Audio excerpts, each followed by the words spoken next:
Imagínese, está usted en medio de un bosque en un día claro y soleado, con decenas de personas a su alrededor, una visibilidad perfecta y una seguridad absoluta.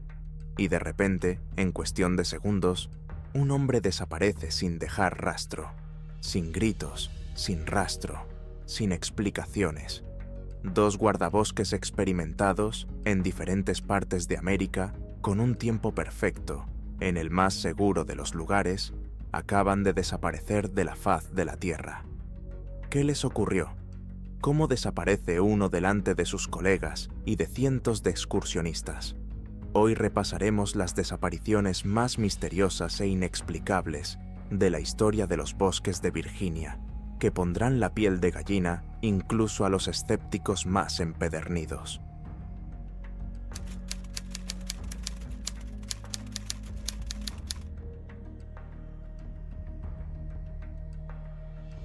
El guarda forestal Danny Lee, de solo 37 años, estaba considerado uno de los agentes de conservación más responsables y experimentados del condado de Bedford, Virginia.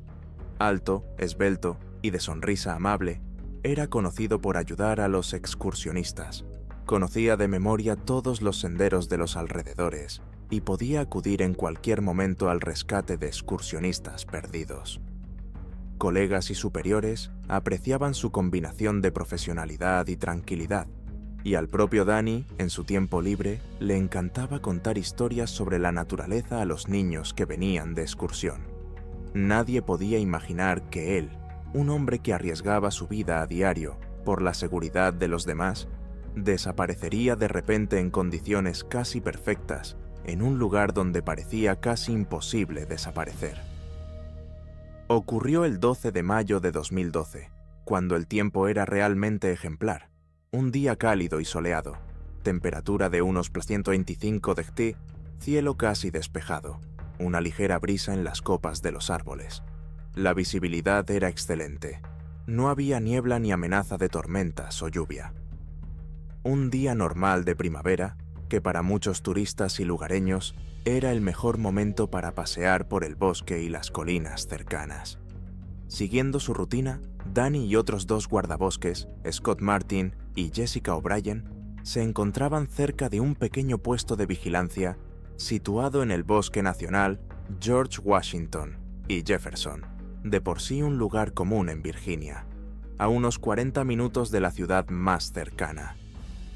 Tenían unas cuantas tareas rutinarias: comprobar el estado de la torre de observación, inspeccionar los senderos forestales adyacentes y responder a las llamadas de los excursionistas en caso necesario. Estos últimos, sin embargo, no se quejaban aquel día. Todo estaba tranquilo y apacible. La torre de observación estaba situada en una de las colinas. Era una estructura metálica relativamente sencilla, construida hacía un par de décadas. Una pequeña plataforma en lo alto, con una empinada escalera que subía hasta ella, y varios tramos de escaleras por el camino. Los guardas solían subir allí para vigilar posibles incendios forestales o detectar cualquier cosa inusual en un radio de pocos kilómetros. Como era un día despejado, Danny Lee decidió hacer una inspección rápida. Comprobar si los anclajes estaban en orden, si los escalones de madera estaban podridos, si hacía falta alguna reparación. Scott y Jessica, mientras tanto, estaban arreglando el papeleo en la propia estación, situada a 50 metros de la torre. En circunstancias normales, un trabajo así le llevaría media hora, no más. Subió al lugar, inspeccionó los tornillos y pernos, comprobó si había corrosión, anotó los resultados y listo. Según sus colegas, Danny estaba animado, alegre, completamente tranquilo. A las 11:10 de la mañana, bromearon antes de irse cada uno por su lado. Scott le pidió a Danny que hiciera sonar su radio si necesitaba ayuda con alguna reparación. Danny respondió: «No hay problema, estaré en contacto», y desapareció tras los árboles que conducían al sendero que lleva a la torre. Nadie prestó atención al hecho de que en ese momento reinaba un silencio absoluto.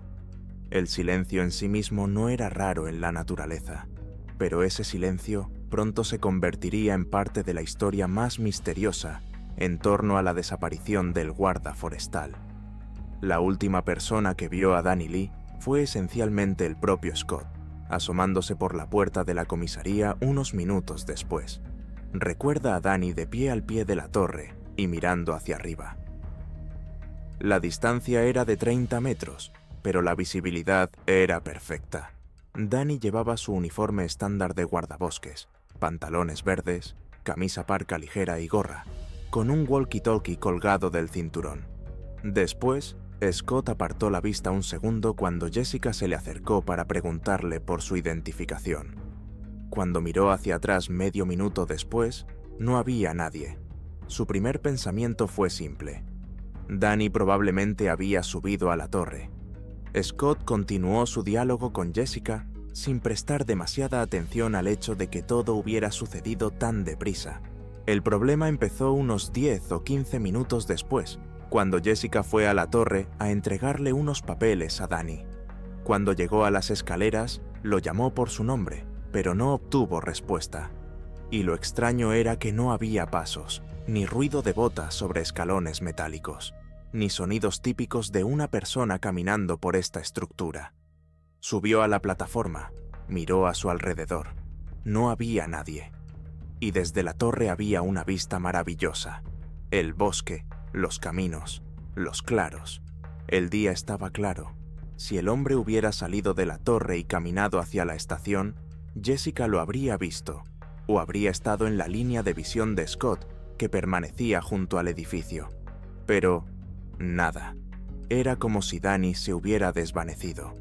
Lo único que Jessica encontró fue que en lo más alto, sobre la barra metálica de la barandilla, yacían la radio y la propia camisa del uniforme de guardabosques, pulcramente dobladas. Más exactamente, la camisa estaba doblada como si el hombre se la hubiera quitado y la hubiera dejado a un lado. No había allí ningún otro rastro. Desconcertada, Jessica llamó a Scott. Este dio unas cuantas vueltas alrededor de la torre, pensando que Danny podría haberse alejado, literalmente un par de pasos, para ir al baño o comprobar algo en los arbustos. Pero toda la zona inmediata estaba bien vigilada, y el guardabosques no aparecía por ninguna parte. Decidieron que no era una broma ni una coincidencia, y empezaron a llamarle por radio, pero no obtuvieron respuesta. Sin embargo, la radio de Danny estaba apagada en la torre. Quedaban otras 3 radios en la estación, y en las 3, la comunicación estaba en blanco, sin respuesta. Ya entonces, intuyeron que algo iba mal. Media hora después, cuando estaba claro que Danny no había regresado, Scott y Jessica se pusieron en contacto con sus superiores y dieron la voz de alarma. Se cree que si un rancher no establece contacto durante 20 minutos, con comunicaciones claras y buen tiempo, puede haber habido un accidente. Sin embargo, en lugar de encontrar un cadáver o un compañero herido al pie de la torre, los rescatadores y otros guardas forestales que llegaron una hora más tarde solo encontraron el vacío. Ese mismo día se desplegó una gran operación de búsqueda y rescate. Unos 10 hombres recorrieron rápidamente todos los senderos de los alrededores. Varios subieron a la torre y bajaron por las cornisas, buscando posibles caídas. No había sangre, ni ramas rotas, ni hendiduras en el suelo. Por la noche se inspeccionó un radio de 2 kilómetros alrededor de la zona.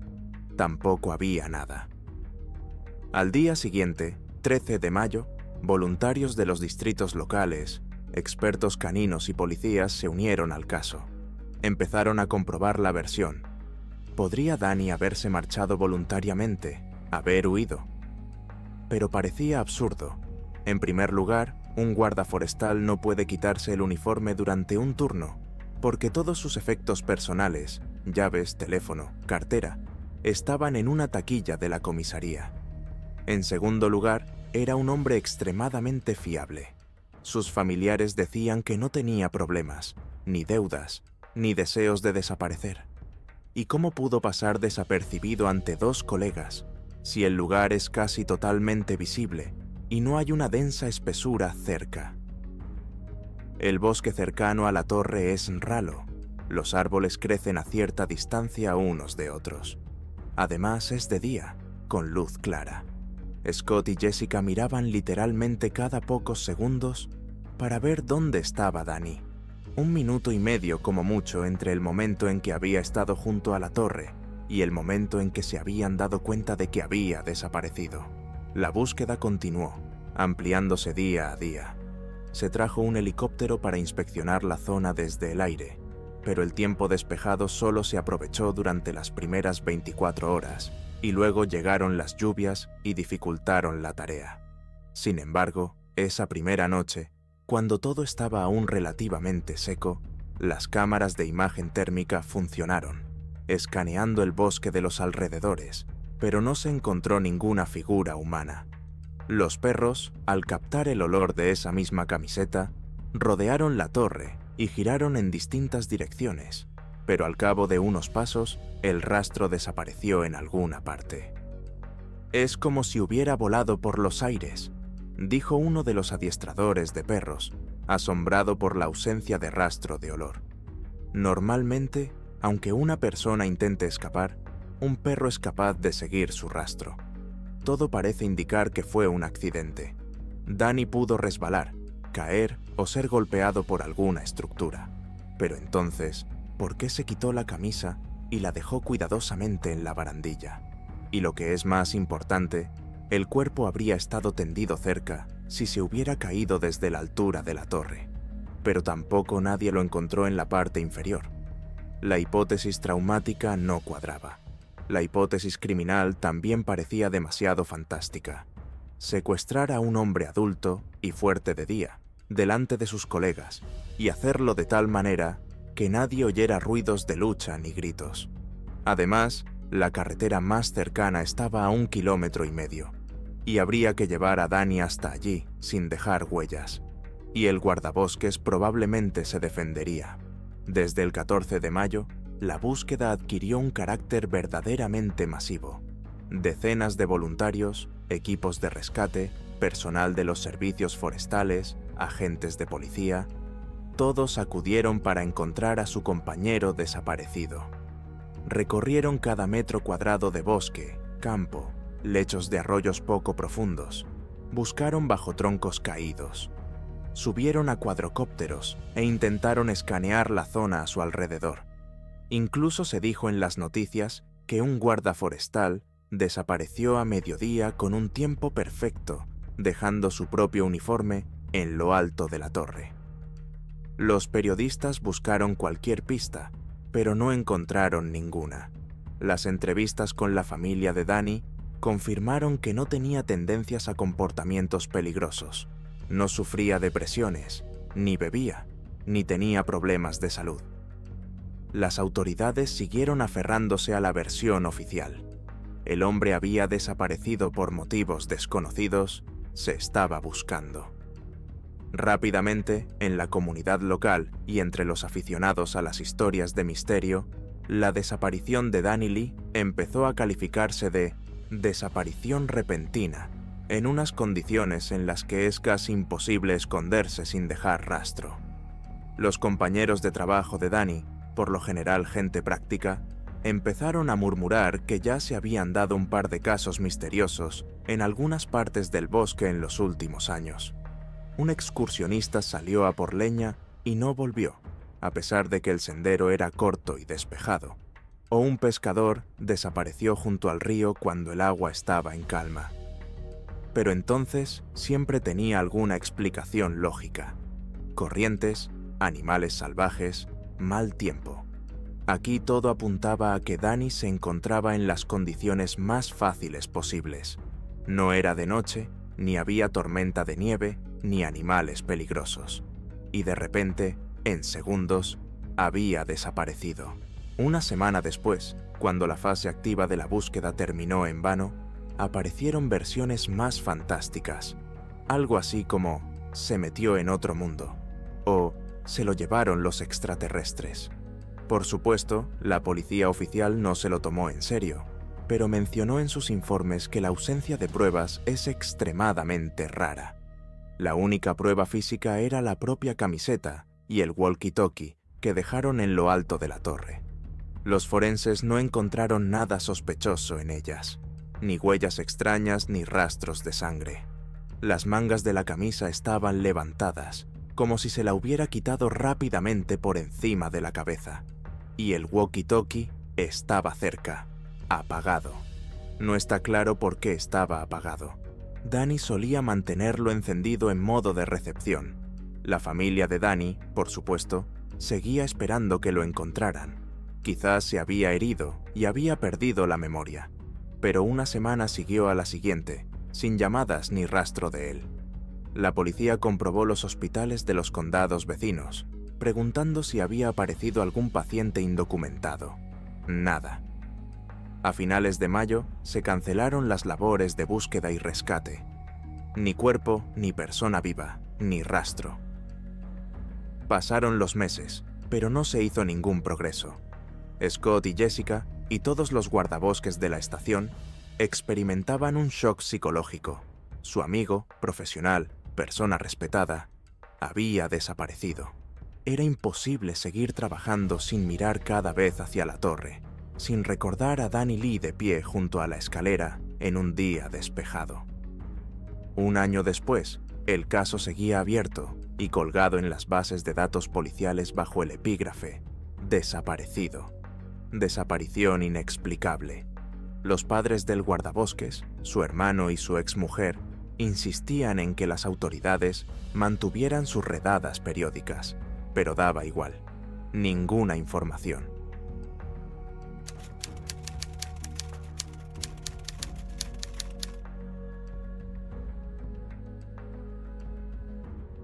En junio de 2018 se produjo un suceso que aún deja perplejos a los funcionarios del servicio forestal y a los muchos turistas que conocen la zona de McAfee Knob. El guardabosques Adam Parker, de 32 años, un empleado experimentado y respetado que consideraba estas zonas un segundo hogar, desapareció de repente de forma fulminante. El día había sido soleado desde por la mañana, sin atisbo de niebla ni anomalías meteorológicas. La temperatura era de placiente y pristine Tinquede. El viento soplaba flojo y la visibilidad era casi perfecta. Había actividad a lo largo de toda la ruta, con excursionistas subiendo a la famosa cima del acantilado para hacer fotos memorables y guardas forestales de servicio regular. Adam llamó por radio hacia el mediodía, diciendo a sus colegas que quería ir a comprobar unos ruidos extraños procedentes de la zona boscosa. Un minuto después, la radio enmudeció. En ese momento, nadie sospechó que hubiera problemas. No se sabía qué clase de animal podía haber llamado la atención del guarda forestal. Sin embargo, cuando Adam dejó de responder a las repetidas llamadas, sus colegas acudieron inmediatamente al lugar. Lo que encontraron fue asombroso. Las huellas del guarda desaparecido se habían desprendido en un claro y no había más indicios de por dónde podría haber ido. No había signos evidentes de lucha, ni señales de arrastre o de caza de animales, ni pertenencias personales de ningún tipo a su alrededor. En pocas horas, todo el condado supo lo que había ocurrido. Los servicios de rescate, los voluntarios y los seres queridos de Adam Parker pusieron en marcha una de las operaciones de búsqueda más extensas de la historia de la zona. Pero a pesar de todos los esfuerzos, la investigación oficial ha llegado a un callejón sin salida. ¿Qué le ocurrió realmente al guarda forestal, aclamado como el mejor guía de McAfee Knob? McAfee Knob es uno de los puntos más fotografiados del Sendero de los Apalaches en Virginia. Las vistas de las cordilleras y los valles desde aquí son impresionantes. Miles de excursionistas acuden aquí todos los años, dispuestos a caminar varios kilómetros para hacer fotos en un acantilado que sobresale por un precipicio. Aunque la ruta no es la más fácil, es bastante accesible para excursionistas con una forma física básica. En verano está bastante concurrido durante el día, y a veces hay que aparcar lejos del inicio del sendero debido a la gran afluencia de gente. Los guardas patrullan la zona de McAfee Knob con regularidad, ya que el error humano sigue siendo la principal causa de accidentes. Algunas personas abandonan el sendero para buscar un coteo, lugar aún más pintoresco. Otras sobreestiman sus fuerzas y corren el riesgo de lesionarse en los tramos rocosos. Sin embargo, 2018 no estuvo marcado por ningún incidente extremo hasta ese mismo día de junio en que desapareció Adam. El tiempo era casi impecable para hacer senderismo, y los informes del servicio forestal mostraban que ni los excursionistas ni los propios guardas tenían señales de advertencia de posibles problemas. Adam Parker tenía 32 años. Se había incorporado al servicio como guarda forestal hacía 5 años, acostumbrándose rápidamente al paisaje montañoso.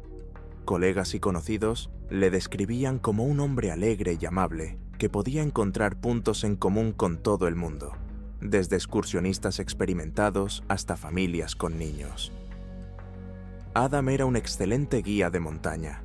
Podía dirigir una excursión con los ojos cerrados, habiendo recorrido él mismo muchas veces la ruta completa del Sendero de los Apalaches. Tenía un historial de éxitos en operaciones de búsqueda y rescate, ayudando a sacar a excursionistas heridos de grietas, buscando a excursionistas perdidos y participando en programas de formación para principiantes. Nada indicaba que Adam fuera a abandonar su puesto de forma inesperada o por su cuenta. Le encantaba su trabajo, tenía planes de futuro, y sus allegados no notaron ningún conflicto ni depresión. Según sus compañeros, estaba en excelente forma física y también afrontaba bien las situaciones de estrés en la montaña. Por eso la noticia de su repentina desaparición conmovió a todos. Si ni siquiera un guarda tan experimentado pudo resistirse a algo en el bosque, ¿qué decir de los turistas? Según el diario oficial, Adam había hecho un turno de mañana temprano. A las 9, acompañó a un pequeño grupo de escolares al inicio del sendero, enseñándoles las normas básicas de seguridad. A las 10, ya estaba de vuelta en el puesto de guardabosques de la base, informando de que todo estaba tranquilo. Por la tarde, Adam fue visto por varios excursionistas que se acercaban al sendero, comprobando los pasos, dando consejos sobre la ruta y advirtiéndoles de que se mantuvieran dentro de la zona vallada. Hacia el mediodía, Adam comunicó por radio que iba a ver qué ruido extraño venía del bosque, como el crujido de ramas o un gruñido grave. No apagó la radio todavía, pero la conexión empezó a interrumpirse al cabo de un par de minutos. Las últimas palabras que se captaron eran indistintas. El guardabosques de guardia en la estación intentó inmediatamente ponerse en contacto con Parker, pero no obtuvo respuesta. Al principio nadie dio la voz de alarma, ya que a veces se perdía la señal debido al terreno. Pero tras 5 minutos sin respuesta y con el tiempo despejado, los compañeros empezaron a preocuparse. Cuando los dos guardabosques entraron corriendo en esa sección del bosque, lo único que vieron fue un sendero que conducía a un pequeño claro abierto. Las huellas de las botas de Adam estaban claramente impresas en el suelo húmedo. Recorrían el centro del claro y luego se detenían bruscamente. Fue como si hubiera dado unos pasos más y desaparecido. No había ramas rotas ni señales de lucha, solo un vacío aterrador. Los compañeros empezaron inmediatamente a buscar en los alrededores, llamando en voz alta a Adam, pero sin oír respuesta. No había huellas ensangrentadas en el claro, ni objetos personales, y tampoco estaba su radio. Uno de los guardabosques dio la voz de alarma en la estación, y el resto del personal, así como un grupo de campistas voluntarios, se acercaron al lugar. Hubo otra hora de gritos inútiles y de búsqueda entre los arbustos cercanos. Una inspección detallada mostró que había varias huellas de animales alrededor del claro, pero no se encontraron nuevas huellas humanas. A las 14:00 horas, la situación ya había llamado la atención de la dirección. Inmediatamente se inició la fase activa de la operación de búsqueda y rescate. Según el esquema, elaborado docenas de veces, los guardas se dividieron en grupos, que se dispersaron en todas direcciones, orientados por mapa y brújula. El tiempo despejado ayudó a la búsqueda visual. Cualquier movimiento estaba lejos, pero los Rangers no habían encontrado ninguna señal de Adam ni de sus posibles captores. Por lo que se sabe, ese día no hubo noticias de actividad delictiva ni de extraños que pudieran haberle arrastrado hasta el coche. Por la tarde, la policía de un pueblo cercano, agentes de parques vecinos e incluso algunos miembros de una unidad de la Guardia Nacional que habían participado en el pasado en la búsqueda de personas desaparecidas en el Sendero de los Apalaches se acercaron a la zona. Los drones se acercaron y empezaron a sobrevolar el bosque, escaneando el espacio.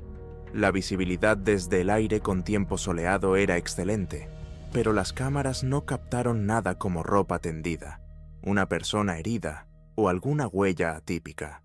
También se utilizaron cuadrocópteros para descender a los claros más bajos de las laderas, de nuevo sin resultados. Los perros rastreadores fueron conducidos al lugar donde al parecer Adam había dejado huellas, pero los canes observaron que los animales se comportaban de forma extraña. Captaban el olor del guardabosques cuando se acercaban al claro, pero luego daban vueltas confusos, incapaces de ver a dónde podía llevar el rastro. Es como si el rastro se interrumpiera en medio de la nada, declaró más tarde a la prensa Lori Hughes, una de las adiestradoras de perros. Por la noche, 5 o 6 equipos de rescate, voluntarios y policías, ya habían peinado los alrededores en un radio de varios kilómetros. Adam Parker no ha sido encontrado. Su radio tampoco emitía ninguna señal. Lo más probable es que estuviera estropeada o apagada. Los familiares de Adam ya habían llegado de un condado vecino, conmocionados por la noticia. Les costaba creer que un hombre adulto, fuerte y profesional, hubiera desaparecido durante el día en un lugar habitualmente lleno de gente. Las historias de desapariciones de este tipo no son infrecuentes en las grandes zonas boscosas de Estados Unidos, pero en los alrededores de McAfee Knob no se habían registrado desapariciones de esta magnitud. Empezaron a aparecer artículos en los medios de comunicación en los que el caso del guarda forestal Adam Parker se calificaba de misterio de día claro. Al fin y al cabo, nadie le vio marcharse, ni oyó gritos ni sonidos de lucha. El misticismo y los rumores de portales no tardaron en aparecer en las conversaciones locales, como si el bosque a veces se llevara a una persona sin dejar rastro. Las autoridades llamaron a la calma y continuaron la búsqueda. Los días siguientes se dedicaron a una búsqueda a gran escala en la zona. Se desplegaron helicópteros con cámaras de imagen térmica. El tiempo permaneció despejado por la noche, lo que facilitó la tarea, pero, por desgracia, no encontraron la más mínima firma de calor correspondiente a un cuerpo humano. Los rescatadores repitieron varias veces las rutas, con la esperanza de que Adam hubiera perdido la orientación, dando vueltas en círculos. Sin embargo, tenía demasiada experiencia para perderse así, y sin duda habría oído los gritos del equipo de búsqueda. Al final de la primera semana tras la desaparición, la policía no tenía ninguna pista racional. No había pertenencias, ni señales de toqueteo, ni testigos que hubieran visto a un hombre con el aspecto de Adam fuera del sendero. Los excursionistas que estaban en la zona de McAfee Knob tampoco dijeron nada. Solo oímos helicópteros y vimos a alguien desaparecido. Nadie sabía a dónde había ido, dijo un testigo, Mark Boyd. Más de 5 años después de aquel día de junio, el caso de Adam Parker sigue sin cerrarse oficialmente. La policía solo tiene el estatus de desaparecido en acción inexplicable. El servicio forestal reanuda de vez en cuando incursiones parciales de búsqueda cuando llegan nuevas señales, pero no hay resultados. Los lugareños llevan mucho tiempo diciendo que, si hasta un guardabosques experimentado desaparece a plena vista, entonces el excursionista medio de las montañas tiene que tener el triple de cuidado. ¿Qué les ocurrió a Danny Lee y Adam Parker? ¿Se resolverán algún día estas misteriosas desapariciones? Escribe tus versiones en los comentarios. Si te ha gustado este vídeo, no olvides darle un like, suscribirte al canal y activar la campanita para no perderte los próximos episodios. Cuídate y hasta pronto.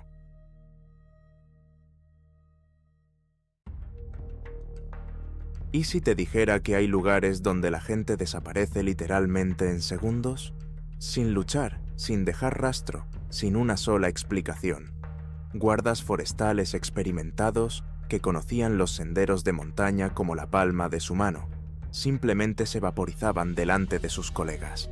Sus cuerpos fueron encontrados donde no podían estar, y a veces ni eso. ¿Cómo es posible?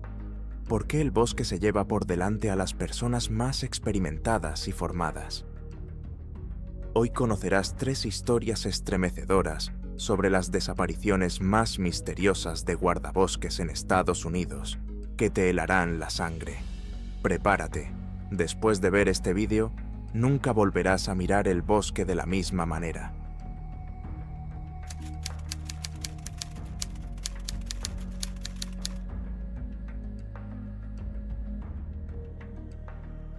En febrero de 2007, el Servicio Forestal de Maine se enfrentó a una de las desapariciones más desconcertantes y trágicas de las últimas décadas.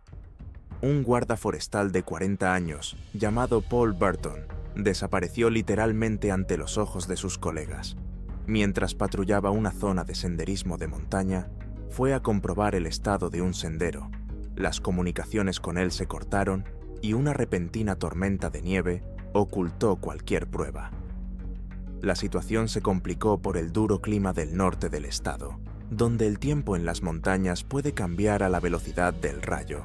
Los cielos soleados pueden ser sustituidos en 1 o 2 horas por vientos borrascosos y tormentas de nieve. Las operaciones de búsqueda y rescate se prolongaron durante semanas, pero nunca se encontró a Burton. No fue hasta un mes después, cuando la nieve empezó a retirarse, que se descubrió su cuerpo en una zona que ya había sido rastreada a fondo varias veces. Nadie se explicaba las circunstancias de su muerte, ni los médicos forenses, ni sus compañeros guardabosques, ni sus familiares más cercanos. ¿Qué ocurrió aquel día de febrero? ¿Cómo un hombre que parecía experimentado y conocía tan bien el paisaje local pudo desaparecer en pocos minutos en unas montañas que le eran tan familiares? ¿Y por qué el cadáver acabó donde no podía, sin una sola señal evidente de lucha o de exposición prolongada al frío? Paul Burton nació y creció en la ciudad de Presque Isle, en el norte de Maine. Desde pequeño estuvo acostumbrado al frío invernal y a las nevadas. Le encantaba esquiar y salir al bosque con las primeras luces de la nieve, donde conocía cada abeto y cada pino. Su padre era supervisor forestal, y su amor por la naturaleza se transmitió a Paul como un legado familiar. Después del instituto fue a la universidad, pero enseguida se cambió a un programa de formación medioambiental y forestal. Tras obtener el título de guarda forestal, Burton empezó a prestar servicio en la región montañosa cercana al Parque Nacional de Baxter, realizando tareas de patrulla de senderos y conservación de los recursos naturales. En 2007, Paul Burton llevaba ya una década de servicio. Era conocido entre sus colegas como el gurú del senderismo invernal. Podía navegar con mapa y brújula en las peores tormentas de nieve, respetando siempre las normas de seguridad. Muchos excursionistas que le conocieron le recordaban como un hombre tranquilo y amable, dispuesto a mostrar puntos de vista y dar consejos sobre supervivencia en las duras condiciones de Maine. Por eso, la desaparición de Burton sorprendió a todos los que le conocían. Si no pudo salir, es que las condiciones eran realmente extremas, decían los compañeros. Pero los informes meteorológicos oficiales indicaban que, aunque ese día había ventisca, no parecía ser críticamente peligroso para un guardabosques tan experimentado. La zona de patrulla prevista para Paul estaba en el noroeste de Maine, en una zona montañosa cercana a una conocida ruta de senderismo que lleva a los pies del monte Catagdine. El monte Catagdine, en sí, es el punto más alto de Maine, popular entre los excursionistas, pero en invierno está vedado a los desprevenidos. En febrero de 2007, fue en las proximidades de Katahdin donde decidieron organizar una inspección de algunos de los senderos secundarios para ver si estaban limpios de nieve y necesitaban marcas adicionales. El día anterior, 10 de febrero, Paul y 3 colegas habían recibido el encargo de inspeccionar el tramo de Forest Key, un sendero en bucle de unos 5 kilómetros hacia el interior desde la carretera principal. Según el plan, debían llegar allí en un día, inspeccionar las zonas problemáticas y regresar al centro administrativo, al pie de las montañas por la tarde. La mañana del 11 de febrero, el tiempo seguía siendo bastante aceptable, aunque dejaba entrever un empeoramiento. Los meteorólogos hablaban de un aumento del viento y de la posibilidad de una ventisca. No obstante, el servicio forestal no canceló la salida, creyendo que los experimentados guardabosques tenían tiempo suficiente para completar la tarea y regresar. Según Dan Hoffman, uno de los compañeros de Burton, el grupo empezó a patrullar sobre las 8 de la mañana. A las 11, la nieve ya se había levantado considerablemente y el viento arreciaba por momentos, soplando directamente en sus caras. Hacia el mediodía, se decidió que 2 guardas regresarían al vehículo para informar de las difíciles condiciones meteorológicas y organizar apoyo adicional en caso necesario, mientras que otros 2, entre ellos Paul Burton, continuarían pero no demasiado lejos y esperarían a los demás en el punto acordado. Sin embargo, la ventisca pronto se hizo tan densa que la visibilidad se redujo a 10-15 metros. La comunicación por radio también era mala, con interferencias debidas al viento y al terreno. Hacia las 13:00, Paul comunicó por radio que se encontraba en Forest Key con el guarda Lawrence Fred, pero empezó a perder la orientación debido a la escasa visibilidad.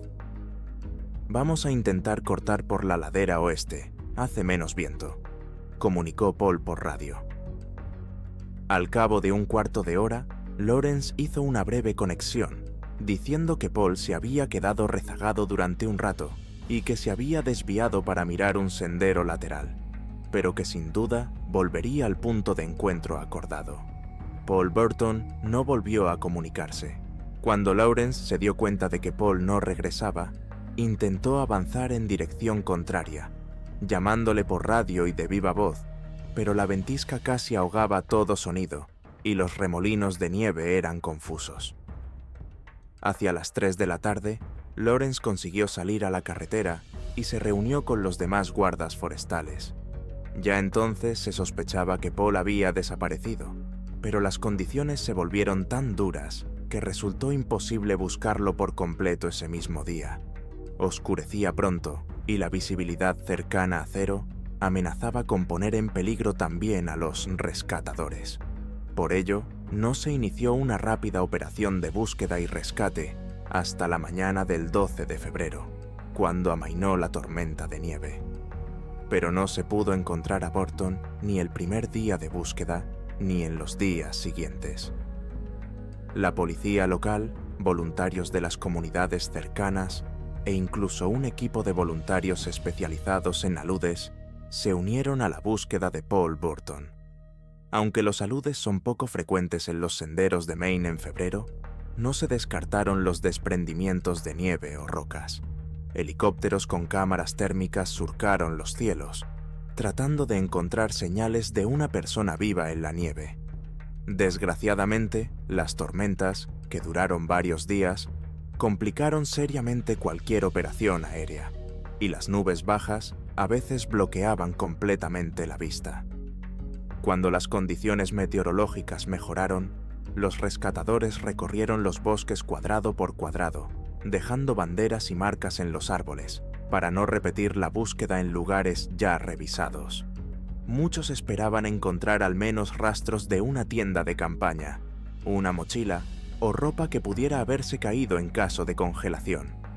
Pero no había nada. Los canes guiaron a los perros alrededor de los lugares sospechosos.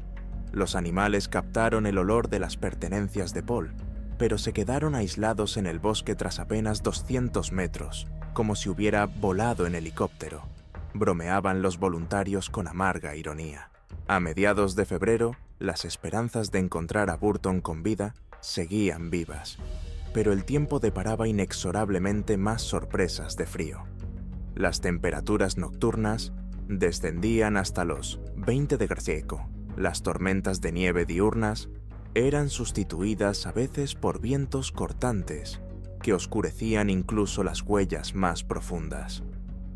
Con el paso de las semanas, la búsqueda fue infructuosa y la moral de los rescatadores empezó a caer en picado. La dirección reconoció que las posibilidades de encontrar al guarda forestal con vida disminuían rápidamente. A finales de febrero, la intensidad de la búsqueda disminuyó. Oficialmente, la búsqueda no se suspendió, pero la mayoría de los recursos se retiraron, dejando solo patrullas aisladas y voluntarios entusiastas. En marzo, cuando el invierno empezó a ceder y los rayos del sol derritieron las asquerosidades de las laderas, empezaron a aparecer de nuevo ofertas para formar parte de los grupos de búsqueda. El 10 de marzo, uno de los voluntarios, James Stener, observó un extraño destello en la linde del bosque. Resultó ser una hebilla metálica de una mochila parecida a las de servicio. Se llamó a la policía y a los guardabosques, que acudieron inmediatamente al lugar. El contorno del cuerpo de Paul se encontró a apenas 20 metros de donde se halló la hebilla, apoyado contra un árbol, medio cubierto de nieve húmeda. Era un lugar que ya se había registrado muchas veces al principio de la búsqueda. Como dijeron más tarde los participantes en la operación, definitivamente allí no había ningún cuerpo. O estaba completamente enterrado, o no estaba allí en absoluto. Todos decían lo contrario, pero nadie podía explicar cómo era posible. El cuerpo estaba sentado, como si Paul se hubiera apoyado en el tronco de un abedul. No había ninguna mochila cerca. Solo se encontraron fragmentos de ella en las inmediaciones, ni señales de lucha o de haber corrido. El suelo se estaba descongelando poco a poco, pero estaba claro que no lo había traído hasta aquí la corriente de agua. El terreno era relativamente suave. Además, no había nada que indicara un ataque animal. Sus ropas estaban casi en buen estado, con solo algunos agujeros, probablemente por la exposición prolongada a la humedad y la escarcha. Un examen médico forense en la morgue local concluyó: la causa de la muerte es indeterminada. El cuerpo no presentaba signos evidentes de lesiones incompatibles con la vida, ni fracturas, ni heridas de bala, ni signos de estrangulamiento. Los órganos internos, aunque descompuestos, no mostraban un patrón llamativo de congelación, que suele manifestarse por una serie de signos característicos. Tampoco había pruebas directas de emaciación grave. Es posible que Paul muriera con relativa rapidez. La toxicología no reveló nada, ni venenos, ni alcohol, ni drogas. Tampoco había manchas de sangre en su ropa, aparte de pequeños arañazos en los brazos, posiblemente producidos al deambular por los arbustos o al caerse. En su cara y su pelo no quedaba ninguna pátina de lo que parecía nieve, quizá porque se había derretido toda. Pero los voluntarios que encontraron el cadáver dijeron que tenía un aspecto extraño. Era como si se hubiera sentado a descansar junto a un árbol y se hubiera quedado dormido. Por supuesto, es poco probable que pudiera haber permanecido sentado durante un mes, sobre todo en unas condiciones climáticas tan duras. ¿Podría alguien haber movido el cuerpo después de su muerte? No se encontraron signos de arrastre o transporte. Al final, el sheriff del condado dictaminó: muerte en circunstancias poco claras. La familia de Paul, aunque con un trágico desenlace, se quedó sin una respuesta clara sobre lo que realmente había ocurrido. Y sus compañeros no se cansan de hablar de su supremo nivel de supervivencia en climas extremos.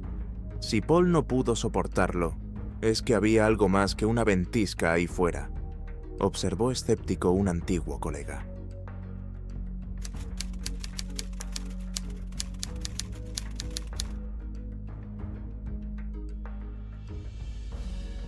En mayo de 2015, la repentina desaparición de la guardabosques Sarah Miller conmocionó a todo el personal del Parque Nacional de Shenandoah y desató una protesta pública generalizada.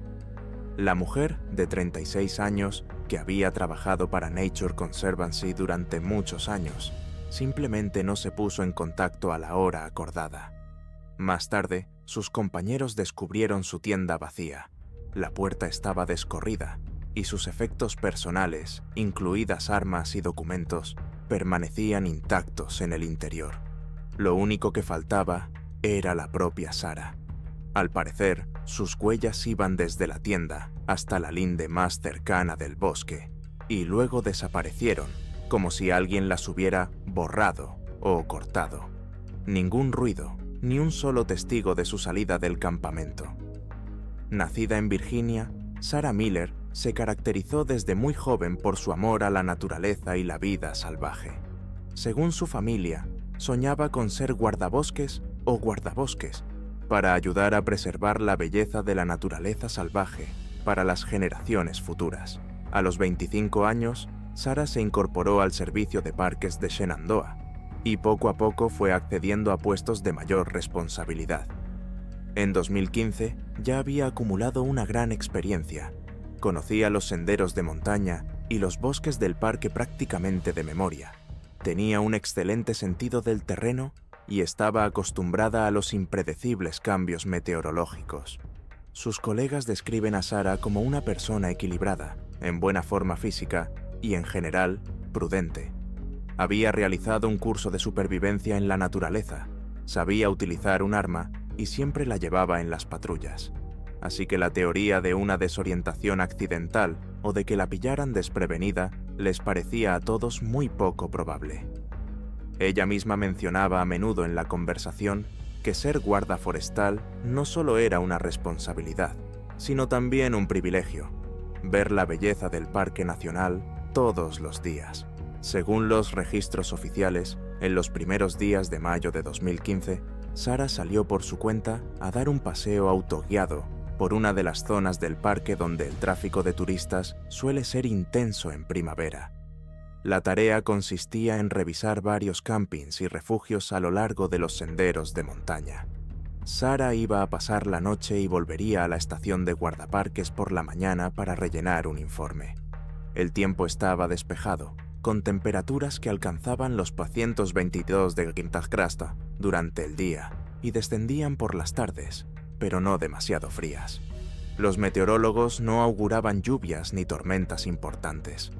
La última vez que la llamaron por radio, Sarah sonaba alegre y mencionó que todo iba bien, que no se había detectado ningún problema en el camping. Esto ocurrió por la tarde, sobre las 18:00 horas. Unas horas más tarde no volvió a contactar, pero durante la noche no es raro que se produzcan retrasos de este tipo, debido a la mala señal o a que los guardas guardan la carga de sus radios. Por la mañana, cuando Sarah no se presentó en la comisaría, donde la esperaban a las 8:00 para su informe, los compañeros se pusieron alerta. Media hora más tarde, 2 miembros del personal se pusieron en marcha hacia el campamento, marcando en el mapa la ubicación exacta del último contacto. Por el camino, esperaban encontrarse con Sarah, suponiendo que se hubiera retrasado por circunstancias imprevistas. La tienda de Sarah fue encontrada por la tarde, hacia las 10:00, en un aparcamiento reservado situado al borde de árboles bajos. La tienda estaba descorrida, como si la hubieran dejado con prisas o, simplemente, abierta para que se aireara. Dentro había un saco de dormir, bien extendido, ropa de recambio y artículos de higiene, bolsa de servicio con documentos y radio. La radio estaba apagada. Arma, pistola reglamentaria en funda, intacta. No había signos de lucha. El suelo cercano a la tienda no había sido volado. No había correas desgarradas, sangre ni signos de que se lo hubieran llevado violentamente. Parecía como si el hombre hubiera salido a hacer sus necesidades y no hubiera vuelto. Una inspección más minuciosa reveló huellas de pisadas, presumiblemente de Sarah, que iban desde la tienda hasta el linde del bosque. Al principio eran claras, pero más adelante las huellas se perdían poco a poco y desaparecían en un parche de musgo y piedras. Se trataba del efecto de rastro interrumpido. Una persona parecía estar caminando, pero literalmente no había ninguna marca más. Tal vez se dio la vuelta, pero no se registró nada parecido. ¿Vaporizado? Unos colegas dieron inmediatamente la voz de alarma al servicio de parques. En pocas horas, formaron un equipo de guardas y voluntarios para rastrear la zona inmediata del bosque, a lo largo del lecho del arroyo y por la ladera de la montaña. La tarea se vio dificultada por el hecho de que el terreno, aunque no era muy montañoso, tenía muchos matorrales densos y zonas rocosas. Al parecer, Sara se había dejado el teléfono en la mochila, por lo que fue imposible llamarla a su móvil. Un día entero de búsqueda no dio ningún resultado. Los perros de servicio no pudieron captar ningún rastro. Los perros perdieron el rastro literalmente a 20 metros de la tienda. Por la noche, agentes de policía y varias brigadas de voluntarios se acercaron a la zona del parque.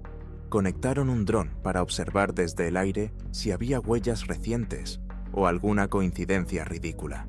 Por desgracia, las imágenes solo mostraban el paisaje forestal habitual. Durante los días siguientes, docenas de personas recorrieron el bosque con GPS, marcando árboles para asegurarse de que no se les escapaba ningún rastro. Helicópteros y drones sobrevolaron la zona, a veces con imágenes térmicas, pero no encontraron nada extraño. Para entonces, otros guardas del parque se habían unido a la búsqueda.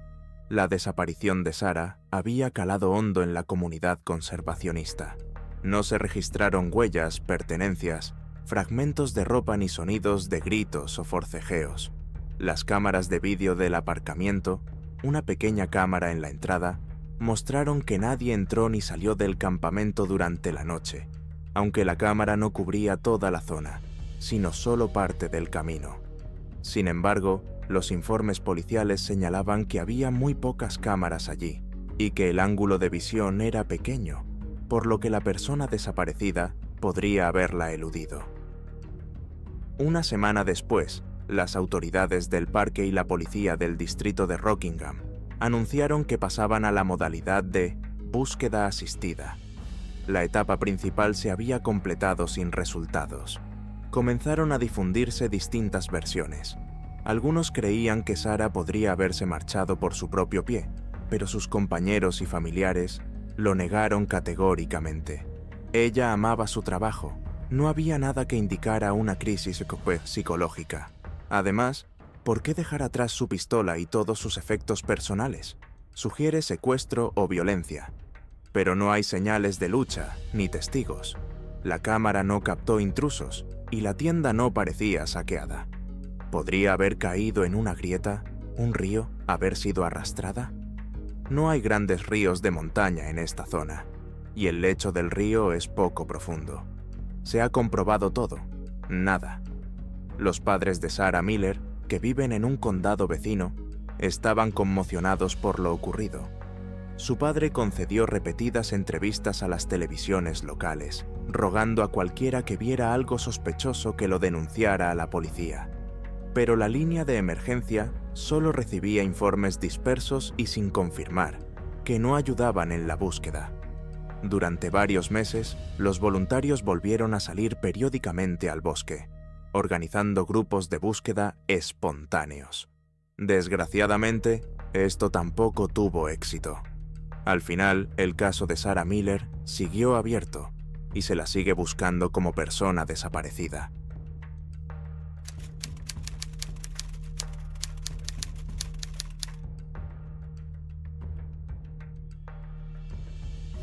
En el verano de 2019, en el norte de los Montes Apalaches, en el territorio de Carolina del Norte, ocurrió un suceso que todavía causa desconcierto y muchas versiones entre los lugareños y colegas de la desaparecida.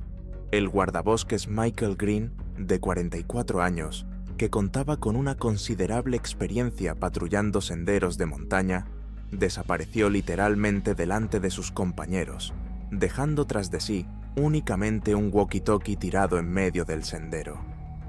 Este tramo, aunque no era el más concurrido del estado, se consideraba relativamente seguro para los guardas experimentados, lo que hace que la situación sea aún más extraña.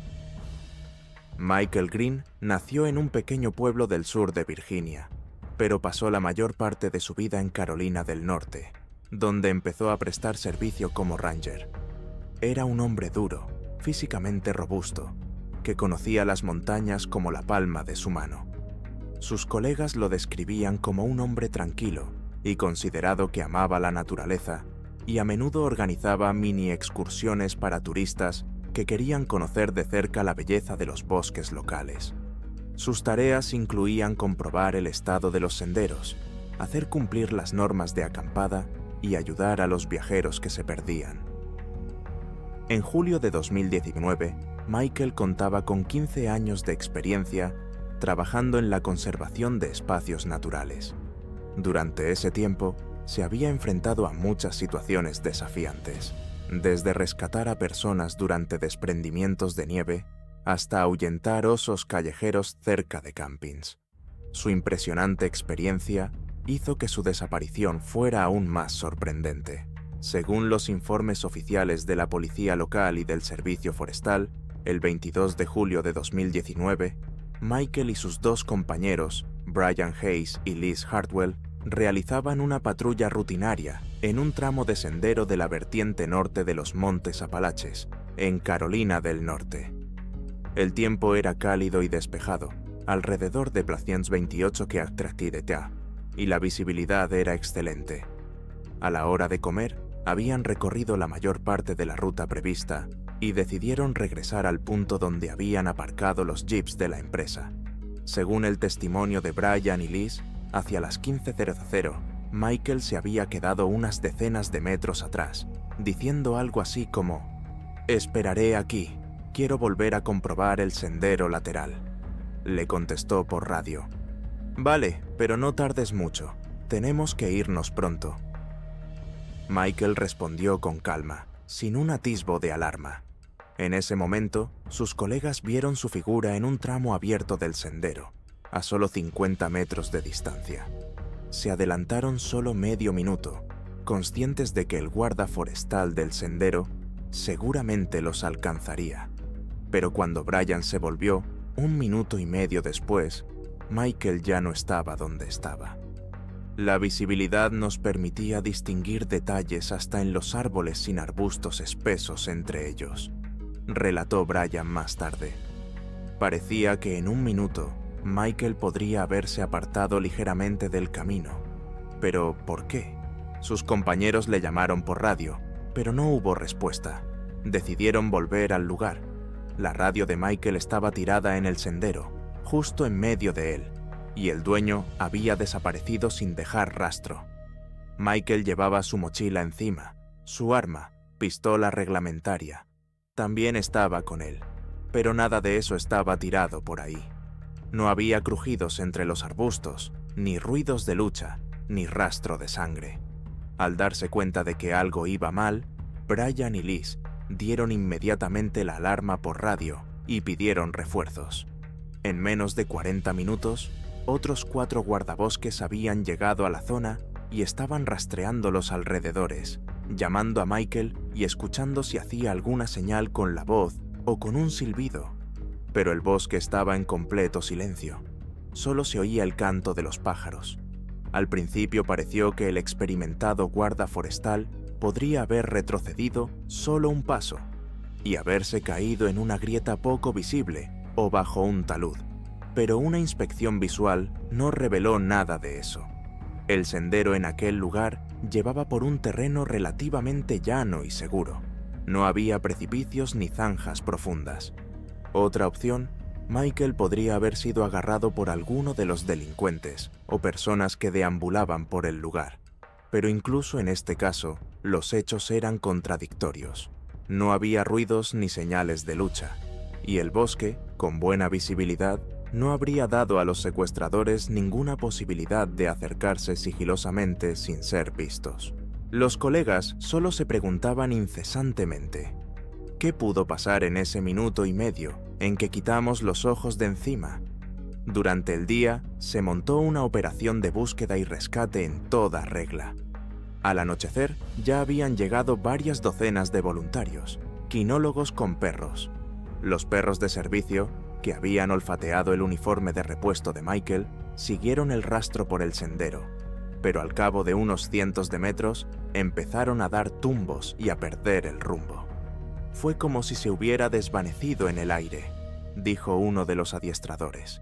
En los días siguientes, la búsqueda se intensificó. Rastrearon la zona en un radio de 5 o 7 kilómetros, exploraron arroyos, comprobaron afloramientos rocosos y cuevas. Fue en vano. Los compañeros de Michael intentaron no perder la esperanza, porque era fuerte y estaba entrenado. Así que, si no se producía una caída o un ataque catastrófico, sería capaz de pedir ayuda. Pero no había señales. La investigación policial oficial no ha descubierto ni una sola pista que aclare el destino de Michael Green. Familiares y amigos lucharon durante mucho tiempo para continuar la búsqueda. Contrataron investigadores privados, pero ni siquiera ellos encontraron nada. Después de más de un año en la policía, recibieron señales, como si alguien hubiera visto a un hombre parecido a Michael en otro estado, pero al comprobarlo todo, resultó ser falso. Ahora, años después, el nombre de Michael Green sale a menudo en las conversaciones sobre las desapariciones más inexplicables en los senderos salvajes de Estados Unidos.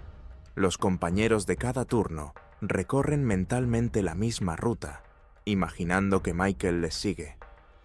Pero ¿por qué dejaría su radio en medio del sendero y a dónde podría ir en cuestión de minutos? Nadie es aún capaz de explicarlo. Técnicamente, el caso no está cerrado. El guarda forestal sigue desaparecido. A veces los amigos dejan flores en el lugar donde la radio cayó al suelo, expresando simbólicamente la esperanza de que Michael regrese algún día de este inexplicable olvido. Pero parece que otro misterio de los bosques de Carolina del Norte seguirá sin resolverse, como tantos otros misteriosos casos de 411 desaparecidos. ¿Qué está pasando en los bosques de Estados Unidos? ¿Por qué incluso los guardabosques más experimentados desaparecen sin dejar rastro, dejando tras de sí solo un silencio aterrador y preguntas sin resolver? Quizá la respuesta se esconda en algo que aún no podemos comprender. Escribe en los comentarios tus versiones, pon un like, suscríbete al canal y haz clic en la campana para no perderte más historias misteriosas. Cuídate y ten cuidado donde el bosque guarda sus secretos.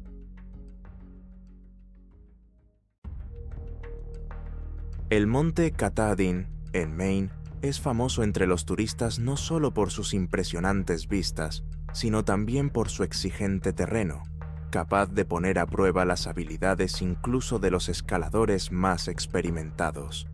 Fue aquí, a finales de 1997, donde se produjo un suceso que ha sido calificado como uno de los acontecimientos más inexplicables en la zona de la montaña por los equipos de búsqueda y rescate y los aficionados a las historias de misterio. El guarda Chris Walters, conocido por su precisión y excelente forma física, desapareció en circunstancias que a primera vista parecen sencillamente imposibles. 6 meses después, su cuerpo apareció sin extremidades y con los huesos de brazos y piernas destrozados, lo que aumentó el misterio de lo ocurrido. La historia se difundió rápidamente por los medios de comunicación locales, y más tarde pasó a formar parte de la recopilación no oficial Missing 411 de desapariciones extrañas e inexplicables en la naturaleza. Chris Walters nació en 1958 en Bangor, Maine. Según los recuerdos de sus allegados, desde joven fue aficionado al senderismo y a la escalada, prestando especial atención a la zona montañosa de Maine, donde la variedad del terreno abría espacio a los aventureros.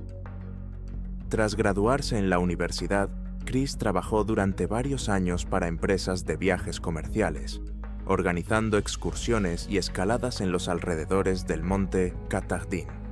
En 1989 le invitaron a unirse a los Rangers y acabó quedándose para siempre. A finales de 1997, Walters tenía 39 años y casi una década de experiencia como guarda forestal, incluidos rescates en terrenos difíciles. Sus colegas le describían como alguien que conocía el monte Katahdin y sus senderos circundantes literalmente de memoria. Sabía navegar con mal tiempo, tenía una resistencia fenomenal y una sobria visión del riesgo, dijo su conocido, también guarda forestal, Tom Robertson. Así que la desaparición de Chris no encajaba con la explicación habitual de se perdió, resbaló, se cayó. Según los informes oficiales, en la primera semana de noviembre de 1997, Chris Walters entró de servicio en el extremo norte del sendero que lleva al pico Katahdin. A pesar del final del otoño, el tiempo era relativamente suave. Aún no había nevado en grandes cantidades y las temperaturas diurnas rondaban los 47 °C. Fue a ver el paso de Abol, donde no es raro que los turistas intenten subir a las alturas. Una transmisión de radio desde el área de servicio informó de que Chris se puso en contacto sobre las 10 de la mañana del 7 de noviembre. Informó de rocas heladas pero condiciones en general tranquilas, y dijo que iba a haber un par de senderos laterales al pie del paso. Los compañeros esperaban que regresara a la estación por la tarde o que volviera a llamar por radio, pero a las 7 de la tarde seguía sin aparecer. Al principio, el personal no se asustó. Chris tenía experiencia en pernoctar en terreno montañoso, y a veces los Rangers se retrasaban para ayudar a excursionistas perdidos. Sin embargo, en la mañana del 8 de noviembre, él tampoco se había puesto en contacto. Y entonces todos supieron que algo le pasaba a Chris. Por la mañana organizaron una primera búsqueda. 3 personas recorrieron la ruta que probablemente había seguido Walters, pero no encontraron ni rastro de él ni de su equipo. El tiempo empezó a empeorar. Aparecieron nubes, soplaron vientos frescos, lo que dificultó la operación. Así comenzó poco a poco una de las búsquedas más difíciles y, como resultó, infructuosas de la historia del trabajo de los guardabosques cerca del monte Katahdin. Convencionalmente, la operación de búsqueda y rescate se dividió en 2 fases. La primera, en la primera semana tras la desaparición, mientras había esperanzas de encontrar a Chris con vida. La segunda, cuando quedó claro que las posibilidades se desvanecían y se empezó a buscar con ahínco al menos un cadáver. Escaladores locales, voluntarios, policías e incluso algunos rescatadores de otros estados se unieron a la búsqueda. 2 días después del inicio de la búsqueda, los escaladores voluntarios encontraron una serie de huellas de calzado que coincidían con las botas del guarda forestal en uno de los tramos de difícil acceso de la cresta. Siguiendo estas huellas, llegaron al borde de un acantilado casi escarpado. Allí las huellas se rompieron de repente, como si Chris hubiera caminado literalmente hasta el borde de un precipicio, pero sin el menor indicio de que se hubiera caído o vuelto a subir. Buscamos por todas las grietas y salientes, pensando que quizás se había caído, recuerda el jefe del equipo de escalada. Pero la roca que había debajo era lisa, monolítica, y es imposible imaginar que el cuerpo no estuviera atascado en alguna de las grietas.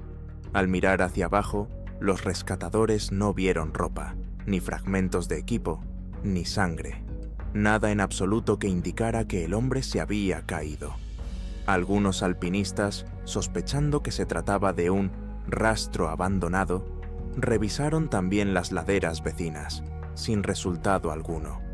Un perro rastreador, después de seguir el rastro, perdía su rastro justo en ese borde, aullaba y se negaba a ir más lejos. Era como si el guarda forestal se hubiera desvanecido en el aire. Debido a las incesantes preguntas sobre dónde podría haber ido Chris, la operación de búsqueda y rescate se hizo más grande. La policía del condado de Penobscot mantuvo un helicóptero con equipo de búsqueda encendido durante una semana, comprobando todas las rutas de escape lógicas, otros senderos, grietas. canes con perros rastrearon el bosque al pie de la montaña, sin resultados. En el informe del Departamento de Policía del 15 de noviembre se dice: no se encontraron indicios de caída o salida de una persona en otra dirección. Mientras se realizaba la búsqueda, los compañeros de Chris se encontraban en estado de shock y confusión. La teoría del suicidio ¿podría haber saltado por un acantilado? No encajaba con el carácter positivo de Walters, además de que no dejó ninguna carta y el día de la desaparición sonaba alegre. La versión criminal también parecía extraña. Secuestrar a un hombre en un tramo escarpado de las montañas, por donde no puede pasar un coche, y ni siquiera dejar rastro. Improbable. ¿Y los animales? ¿Pumas u osos?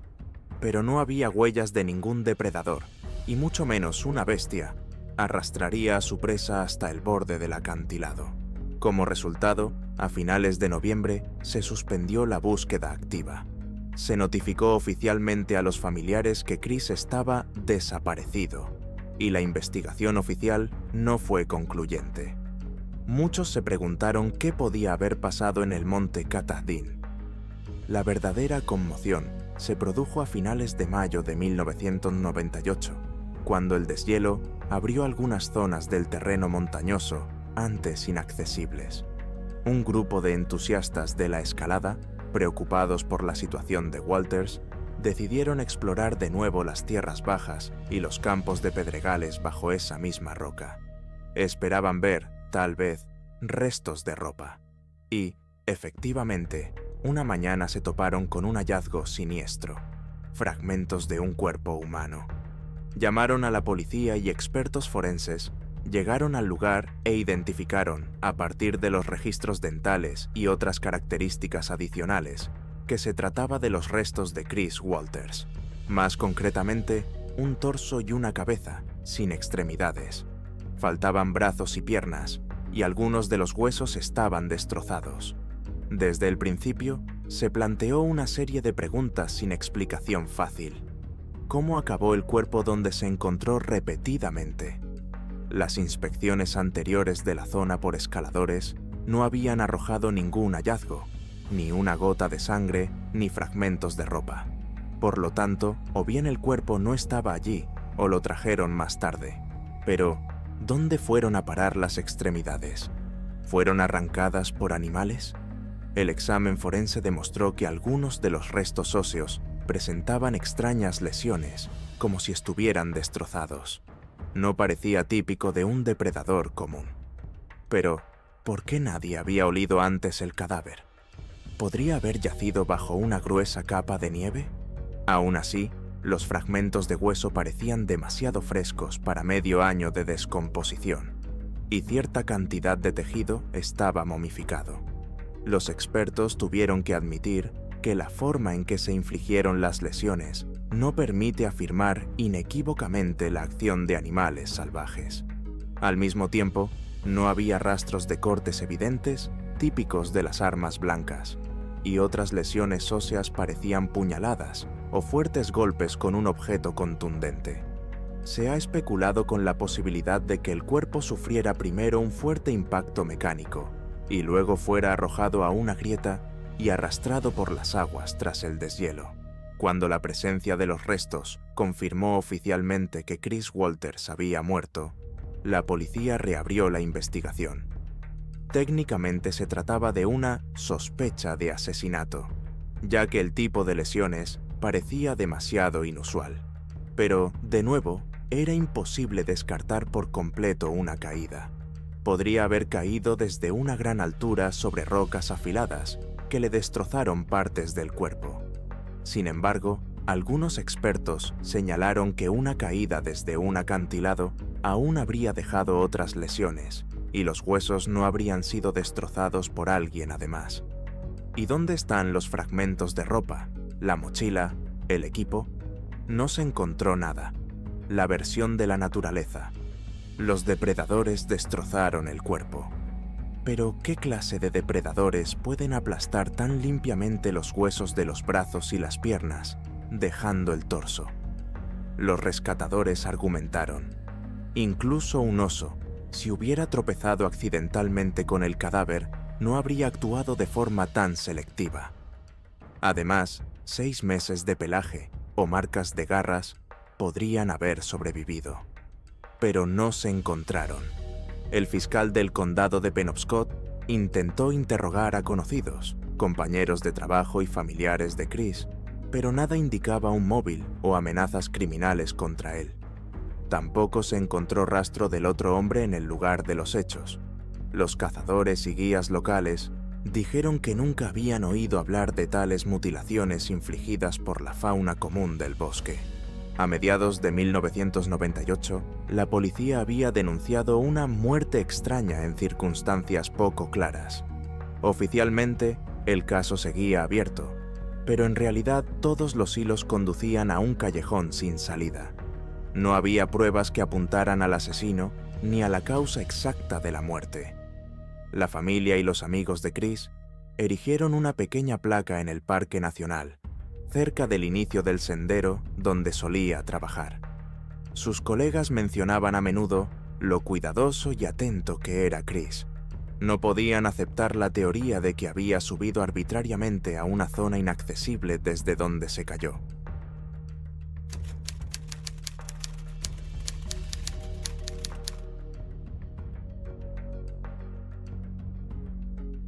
En el verano de 2020, se produjo en una región montañosa de Virginia Occidental un caso aún debatido por el personal de los parques naturales y los investigadores de desapariciones desconcertantes.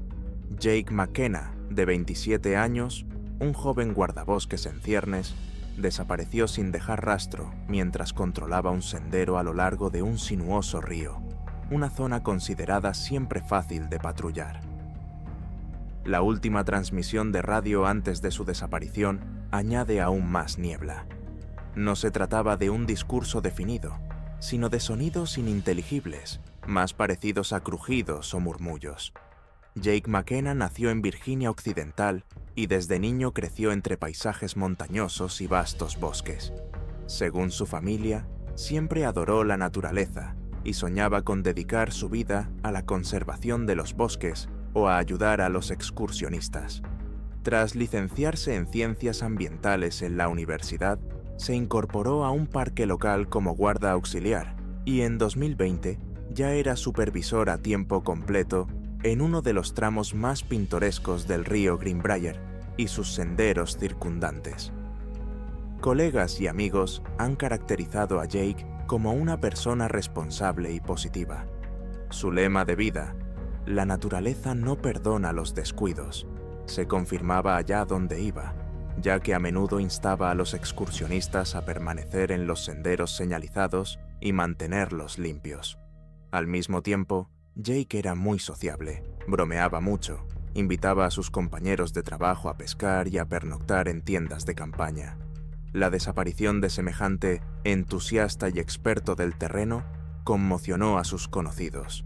Si él no pudo hacer frente al posible peligro, ¿qué podemos decir de los amantes corrientes de las montañas y los bosques?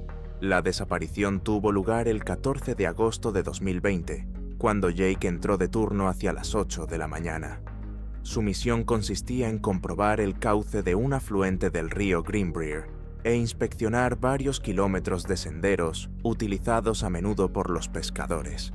Ese día las previsiones eran de tiempo despejado sin precipitaciones significativas, con temperaturas que rondarían los 200 centígrados durante el día.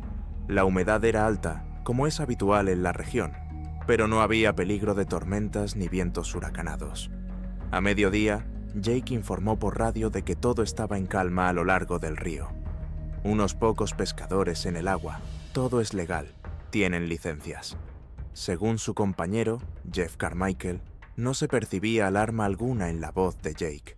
Acordaron que Jake caminaría río arriba un poco más, donde empezaba el corto arroyo, y luego volvería a la estación principal al atardecer. Sin embargo, a eso de las 2:30 p.m., ocurrió algo extraño. El oficial de guardia recibió una señal de Jake por radio, pero el discurso era escueto y poco claro.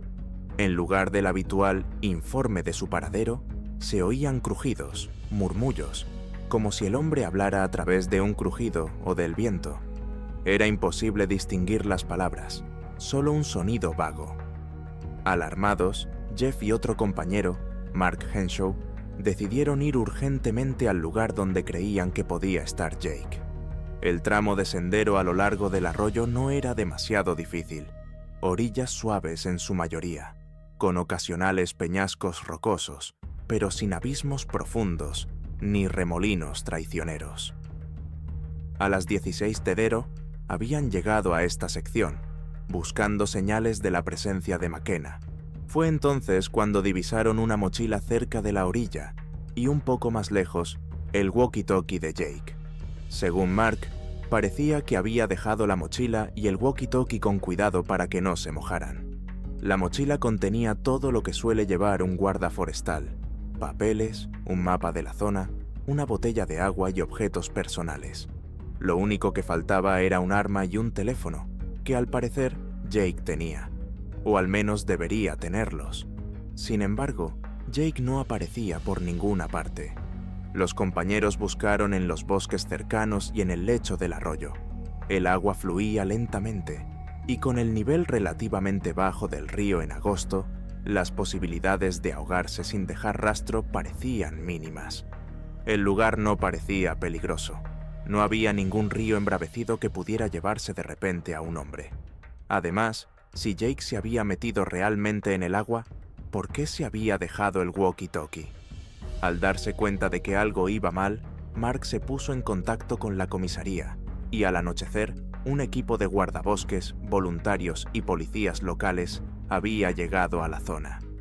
Su tarea consistía en registrar toda la zona costera lo antes posible, por si Jake estaba herido o atrapado entre las rocas.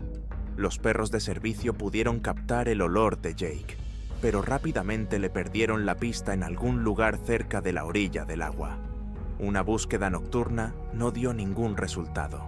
La mañana del 15 de agosto se inició una operación a gran escala. Dividiendo el sector en cuadrantes, guardas y voluntarios exploraron paso a paso las orillas del arroyo, buscando bajo troncos y rocas, rastreando las zonas boscosas cercanas. Helicópteros y drones rastrearon la zona en un radio de pocos kilómetros. Como era de esperar, no se encontraron cuerpos recientes, fragmentos de ropa ni señales telefónicas. Un detalle resultaba alarmante. Era poco probable que Jake, si quería nadar o cruzar el arroyo, dejara su mochila tan lejos del agua. La última transmisión de radio de Jake McKenna, la que consistía en crujidos y palabras indistintas, fue muy discutida. La grabación, que se conservó, se hizo en la estación principal, contenía ruidos de viento o agua y palabras suaves que no se podían descifrar con claridad. Algunos pensaron que podía tratarse de una señal congelada o de interferencias técnicas, pero otros insistieron en que habían oído algo que sonaba como un gemido o un débil grito. Los expertos exactos consultados no pudieron identificar claramente el origen de los sonidos. No había una voz clara, solo modulaciones indistintas, como si la persona hubiera hablado y el walkie-talkie solo hubiera captado fragmentos. La dirección del parque pensó que la radio podría haberse dañado al golpearse contra una roca o la humedad.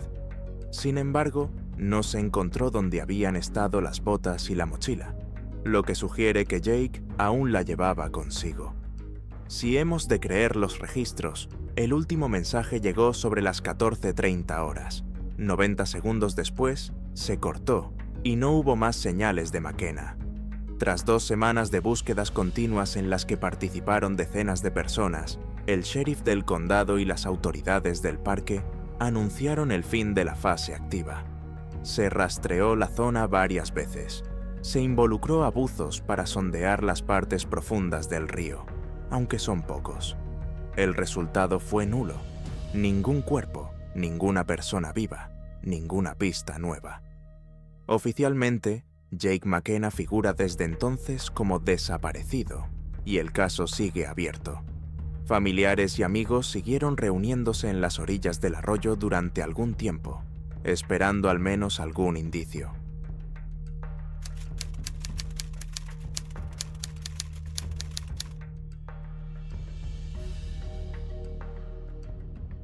A principios de septiembre de 2016, la guardabosques Elizabeth Hart, de 31 años, desapareció en circunstancias que conmocionaron literalmente a sus compañeros de trabajo, a sus seres queridos e incluso a antiguos especialistas en búsqueda y rescate de Georgia.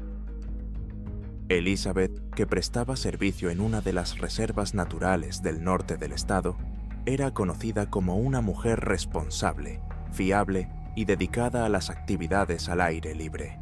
Creció en Atlanta, se licenció en biología y después dedicó varios años a proteger los recursos forestales y ayudar a los excursionistas. Había realizado decenas de patrullas con éxito y más de una misión de rescate. Sin embargo, el 3 de septiembre de 2016, todos los planes relacionados con sus actividades se truncaron en un instante. Según sus colegas, llegó a su lugar de trabajo por la mañana, inspeccionó el campamento y se disponía ahora sí a realizar una breve inspección por un sendero de montaña que conducía a pequeñas cascadas. No había habido avisos de tormentas ni niebla, y para esta época del año hacía un tiempo casi perfecto. La propia Elizabeth parecía alegre y sociable. Anotó en su diario que pensaba estar de vuelta al mediodía y se dispuso a hacer su ronda solitaria, como tantas otras veces. Pero al mediodía no había regresado, ni había llamado por radio ni contestado al teléfono. Al principio, nadie se asustó. Ha habido ocasiones en las que un guarda forestal se ha retrasado por descubrir una hoguera o por ayudar a excursionistas perdidos. Sin embargo, a las 2 de la tarde, los nervios de los compañeros empezaban a ceder, y dos empleados, Richard Lawson y Sandra Matthews, siguieron su ruta. Esperaban encontrar a Elizabeth en el sendero o encontrarse con ella a la vuelta. Cuando Lawson y Matthews siguieron el sendero hasta las cascadas, no encontraron ni rastro de Elizabeth. Además, no vieron a ningún excursionista que les informara de nada. Normalmente los fines de semana hay pequeños grupos de gente por allí, pero en ese momento el sendero estaba desierto. No había nadie descansando en la zona ribereña cercana a la cascada. No había señales de lucha, ni una hoguera descuidada, ni indicios de la presencia del guarda forestal desaparecido. Los intentos de llamar a su teléfono móvil quedaron sin respuesta. Los compañeros hicieron entonces un llamamiento a la dirección. Elizabeth ha desaparecido. Se necesita urgentemente una operación de búsqueda y rescate. A las 3 de la tarde, varios guardas forestales más se habían unido a la operación y por la noche, la policía local también había intervenido. El acceso a los teléfonos móviles en la zona suele ser difícil debido a la orografía, pero todos esperaban que el teléfono de Elizabeth se hubiera estropeado o que se hubiera encontrado en una situación poco habitual, como una lesión en la pierna, y no hubiera podido regresar por sus propios medios. Se decidió rastrear los senderos principales y los bosques circundantes, así como comprobar el lecho del arroyo y el pie de las cascadas. Sin embargo, los primeros resultados confundieron incluso a los rescatadores experimentados. No había rastros, ni restos de ropa, ni huellas, ni marcas. El perro traído por los expertos caninos tampoco sirvió de nada. Captó un olor fresco del coche de Elizabeth en el aparcamiento, siguió el rastro, pero pronto lo perdió en un saliente rocoso a 400 metros del inicio del sendero. Fue como si el guardabosques hubiera desaparecido en ese tramo concreto. Ninguno de los excursionistas que pasaron por allí ese día informó de gritos, personas sospechosas o incidentes. En la mañana del 4 de septiembre, se puso en marcha una operación de búsqueda y rescate en la zona de la desaparición. Llegaron agentes de la policía del condado, voluntarios y guardabosques de otros parques. Los compañeros de Elizabeth estaban convencidos de que había que buscarla en un radio de 3 a 5 kilómetros, ya que no tenía motivos para ir más lejos. Helicópteros y drones rodearon la ladera de la montaña y el lecho del río con cámaras térmicas, pero no se registró nada inusual. Los canes fueron sección por sección repitiendo la aproximación, pero los perros solo se agitaban nerviosos donde desaparecía el rastro de Elizabeth. Al mediodía del mismo día, se habían unido buzos especiales que examinaban todos los lagos poco profundos y las partes profundas del arroyo, temiendo que la niña hubiera resbalado y caído al agua. Por triste que fuera, tampoco esto fue concluyente. Los responsables del parque han emitido un comunicado público. Estamos haciendo todo lo posible por encontrar a nuestra guarda forestal lo antes posible. La información sobre la empleada desaparecida se difundió rápidamente por las redes sociales y las noticias locales.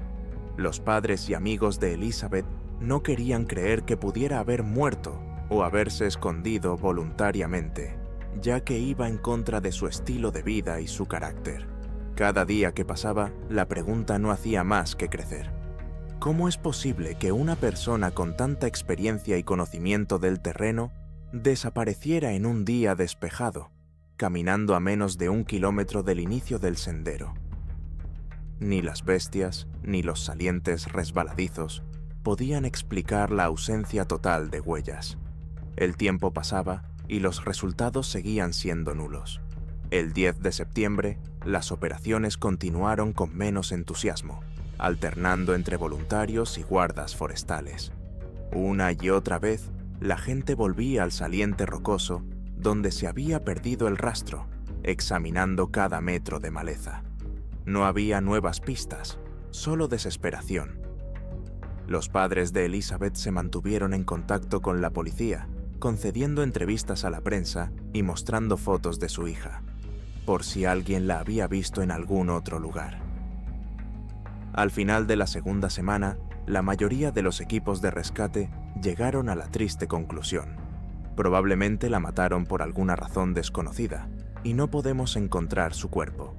Algunos especulaban con que se la hubieran llevado animales depredadores, pumas o coyotes, por ejemplo. Pero tratándose de una guardabosques adulta que sabía defenderse y llevaba equipo estándar, eso parecía muy improbable. De nuevo, el recordatorio de desaparecida sin dejar rastro con tiempo despejado surgió entre los periodistas locales y en los informes de las fuerzas de seguridad. El 18 de septiembre, sin embargo, la situación dio un giro completamente ilógico e impactante. A las 7:30 de la mañana, la propia guardabosques desaparecida se presentó en el lugar, cerca de la estación de guardabosques, la misma de la que Elizabeth se había marchado ese día. No llevaba uniforme, vestía una simple camiseta, ni mochila ni linterna. El pelo revuelto, los ojos ausentes, todo su aspecto denotaba desorientación y estrés. Uno de los vigilantes, que había llegado temprano, la vio y no daba crédito a lo que veían sus ojos. Según testigos presenciales, Elizabeth se tambaleaba literalmente, como tras un largo periodo de agotamiento, pero no presentaba lesiones, heridas ni arañazos significativos en el cuerpo. No podía explicar dónde se encontraba. Las primeras palabras que pronunció fueron en voz baja, casi inaudibles. La policía tampoco informó de que la persona desaparecida había sido encontrada con vida, pero en un estado extraño. Llegaron los médicos de la ambulancia y examinaron a Elizabeth. Físicamente, parecía cansada y deshidratada, pero no presentaba lesiones graves. Las abrasiones y ligeras magulladuras de brazos y piernas indicaban que había estado caminando campo a través por algún lugar o resbalando por las rocas.